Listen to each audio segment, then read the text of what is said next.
Hi everyone, this is Miss Anna, and I am here with some STEM summer games. I have about three games to show you guys. Each of them has mostly engineering, a bit of a STEM component. They're all really fun, and each one you can do by yourself, or in teams, or against one other person. Anything can be played individually, or in teams, or like one-on-one. In your kit, you'll have gotten some little mini cups, some strips of cardstock, some straws and string, two balloons, that's in case you have two people, and a newspaper. And I'm going to show you what to do. You'll also have gotten some instruction sheets. You don't even really have to watch this video. The instruction sheets will tell you everything you got to do. But with that said, some of the games here, I can't really show much on the video because it's stuff you got to figure out yourself and I don't want to spoil the fun. But with that said, let's get started on our first game. So the first thing we're going to try is a cup engineering challenge. This is going to involve some beginning engineering skills. We're going to experiment. We're going to do some designing to figure out how to build a structure. Then we're going to do some experimenting and we're going to revise our design. We're going to make a hypothesis to figure out what we want to do. It's going to be real fun. So we have two versions here. The first is to take your cups. If you're doing it alone, you've got 20 cups. If you're doing it in a group, you have 10 a group. You're going to compete to see who can build the tallest tower out of your cups. And I'm going to turn my camera off and try it myself and let you guys try it on your own. Don't watch the next step until you've played the game. But before you build your tower, you first want to take some time, like 2 minutes to plan, and maybe even sketch out on some paper what you'd like your tower to look like, how you think the best plan for stacking your cups would be. This is called the design process for the engineering. So with that said, I'm going to go make my own plan and test it out and see what happens. And I encourage you guys to try out the game before you watch the next part of the video so you don't get spoiled. So here is my initial design for Cup Tower, and you can see that it's very clumsy. Like, I think any more than that and it's going to knock down. So I probably need to redesign and come up with a sturdier design for my tower. But for the game, you're going to take 2 minutes to plan, then build your towers on a flat surface, and whoever has the tallest tower when you measure it wins the competition. And you can also even try seeing if you can build the strongest structure, because like I feel like I breathe on this. Yeah. So that is your first engineering challenge. The second challenge, while I still got my camera running, is to see if you can build a pyramid with 10 cups with only one cup at the bottom. So rather than going like this, you're going to see if you can build that with one cup as the base. If you want to do this as a competition, you're going to give out 10 cups apiece and see who can build it the fastest. But again, we're going to do our engineering skills. We're going to come up with a hypothesis about what we think will work the best. We're going to test it out, and then we're going to redesign depending on whether it works or not. So there is an answer to this one. There is a way to do it. You're going to want to use your cardstock strips. That's what these are for. All of this is written in your instructions. And I will come back. Please pause the video and try it yourself before you watch it. I will be back with the answer.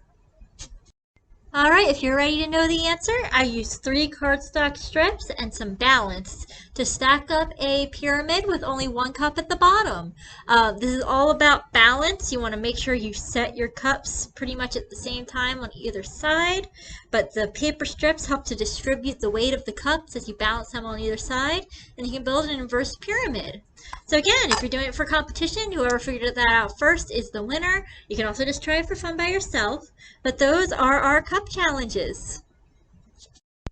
Okay, so for our next activity, we are going to have a balloon rocket race. For this activity, you'll have gotten this bundle of straws and a long piece of string. Depending on how many players you have, if you have 2 teams, you're going to want to cut this piece of string in half evenly. Make sure both sides are the same length. And you'll have 2 balloons, one for each team. Each team will get a straw, and you'll also need some tape. And I'm going to show you how to make a balloon rocket. If you're doing this in 2 groups, 2 competitors or 2 teams, you're each going to make a rocket and then you're going to race them against each other. If you're doing it as just one person, you can just time yourself, see if you can make your rocket go faster. But with that said, the first thing you're going to need is something you can tie your string on. If you have big kitchen chairs, those work well. You need it to be pulled real tight like a tightrope on either side. I'm probably just going to use that green screen holder upper over there, that frame, because all the chairs in this room are wheelie, and wheelie chairs aren't going to work that well. But big kitchen chairs will work well, doorknob, anything like that. As long as if you have two teams, they can both have an even amount of string in order to race your balloon rockets. So I'm going to go over here and I am just going to tie my piece of string around this pole. And then I'm going to pull it so it's real tight. So the next thing you're going to want to do is take a straw, and on the side of your string, you notice how I tied the string to that frame back there like you will with your kitchen chair?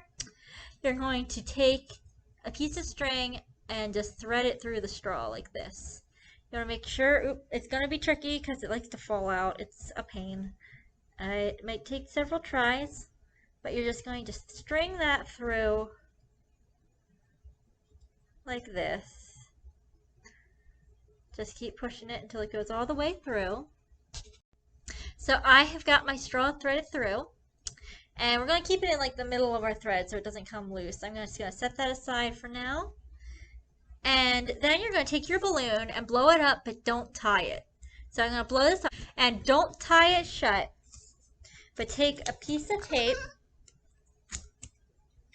find your straw, line the straw up on top of your balloon. You might want to get someone to help you hold the balloon while you tape, and tape the balloon to your straw.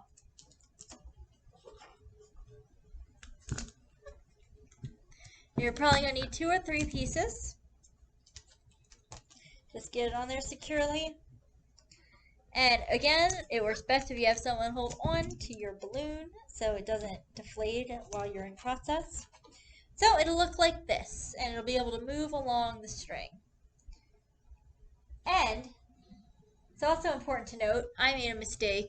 You want to make sure that when you're taping it on, that the side you blow up is facing you so that you can hold on to the end of your string.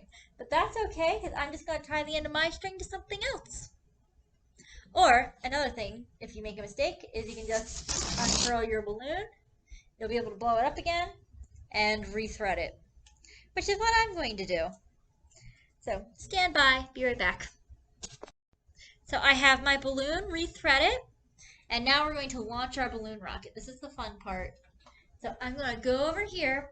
I recommend tying your string to another kitchen chair or something similar about the same height. Mine doesn't quite reach the other end of the green screen frame, so I'm just going to hold it. But holding your balloon, or holding your string very tight, making sure it's tied very tight to the other side. If you're doing this as a race, you're going to say ready, set, go, and let go of your balloons. If you're doing it by yourself, you can just do it on your own and time how long it takes to go across. But I'm going to say ready, set, go. See how fast that went? Isn't that cool? Let's see if I can do it again. Alright, we're going to try this one more time.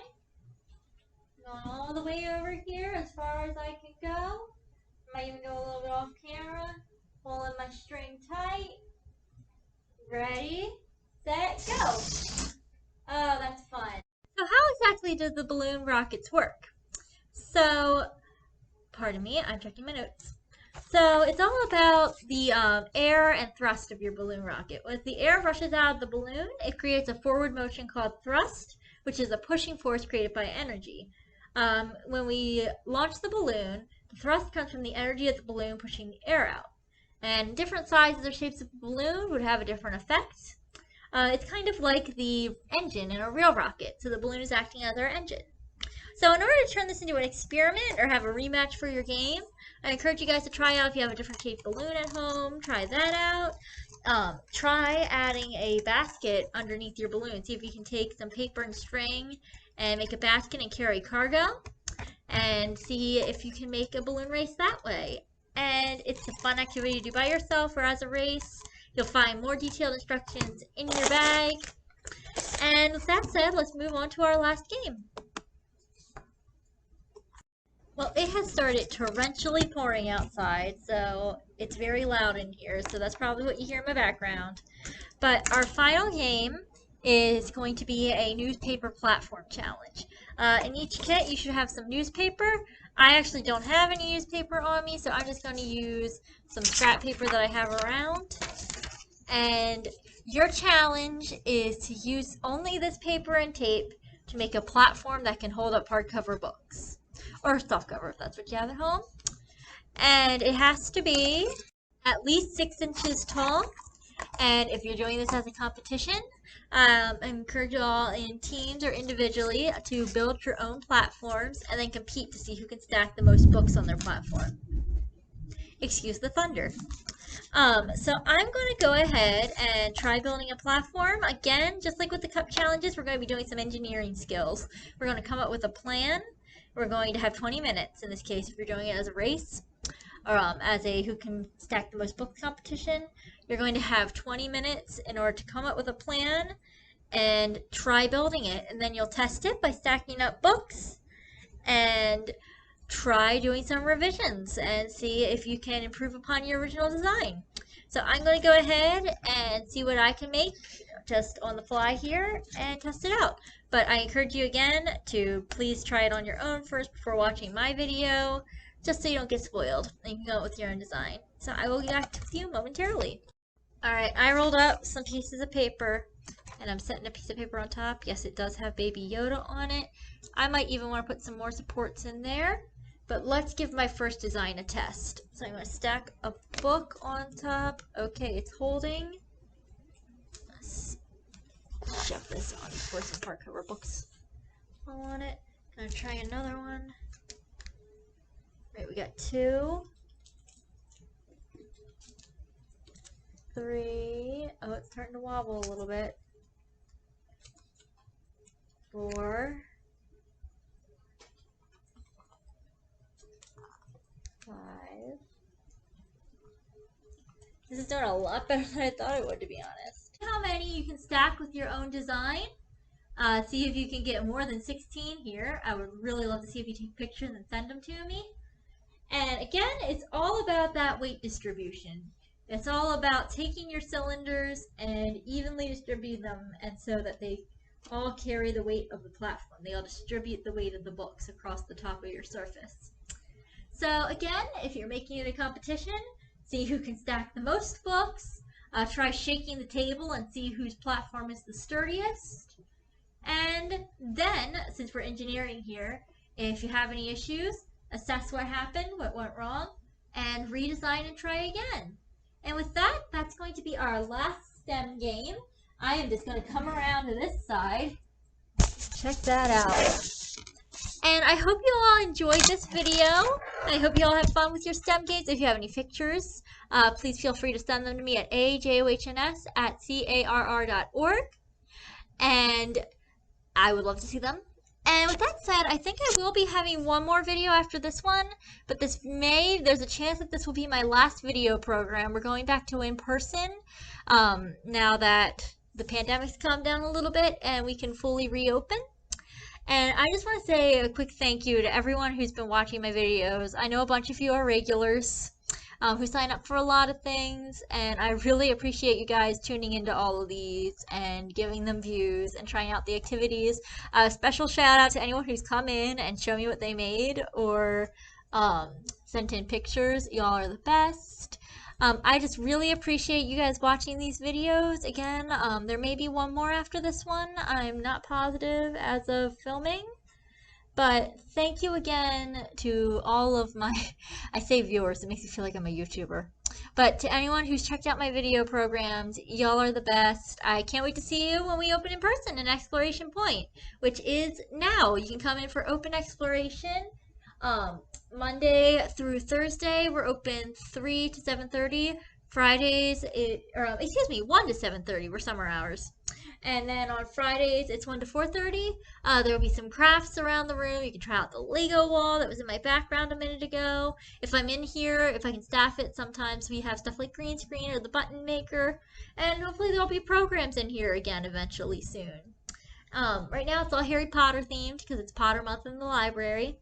So I hope to see some of you all around. And with that said, have fun with your STEM games, and hope to see you soon. Bye!